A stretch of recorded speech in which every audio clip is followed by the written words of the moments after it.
បាទទទួលមកបងប្អូនបាទថ្ងៃនេះយើងមកជួបគ្នាជាថ្មីម្ដងទៀតបាទជាមួយនឹងការជួបជុំម៉ូតូទូដេកបាទអញ្ចឹងម៉ូតូទូដេកក៏ដូចជាម៉ូតូគំពីឬក៏ម៉ូតូ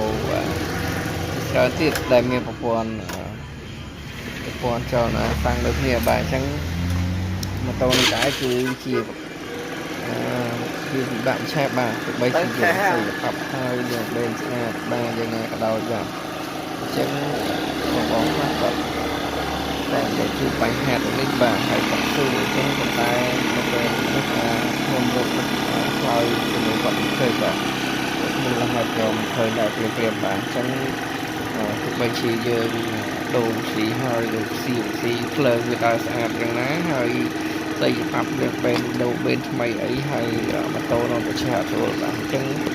ឆេះបាក់ឆេះក៏ដូចជាឆេះម៉ូទ័រហើយអត់រត់អញ្ចឹងណាបាទហើយម៉ូតូនេះដែរខ្ញុំប្រាប់ពីមូលហេតុរបស់វាបាទអញ្ចឹងមូលហេតុរបស់វាបាទនេះបងប្អូនឃើញទីយោនឹងទៅបាទទីយោនេះគឺជាទីយោខ្លាប់ពេលមើលតាំងបាទអញ្ចឹងវាបើកបាទវាបញ្ជាទៅតាមកន្លែងខ្លាប់ពេលបាទអញ្ចឹងហើយនៅពេលដែលខ្លាប់ពេលខូចអញ្ចឹងធ្វើឲ្យវាហ៊ីសាំងមកតាមទីយោនឹងបាទហើយហ៊ីសាំងមកតាមទីយោហ្នឹងតែធ្វើឲ្យម៉ូតូឆេះបាទឆេះចូលទេបាទអញ្ចឹងទៅដល់ខ្លាប់ពេលនេះគឺវាខូច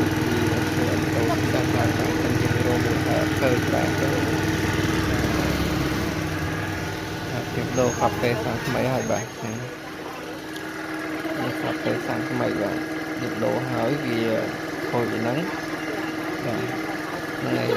បងនឹងបញ្ហាដែលបាទទៅទីជួហើយឆាចូលបាទសាំងវាដកច្រើនពេកបាទអញ្ចឹងធ្វើបាក់ឆេះបាទតោស៊ីរូបតោចូលតាលក់ឲ្យណាលក់អ្នកលក់មាសពីបាទអីបាទហ្នឹងហើយវាមានបញ្ហាចឹងដូចគ្នាបាទ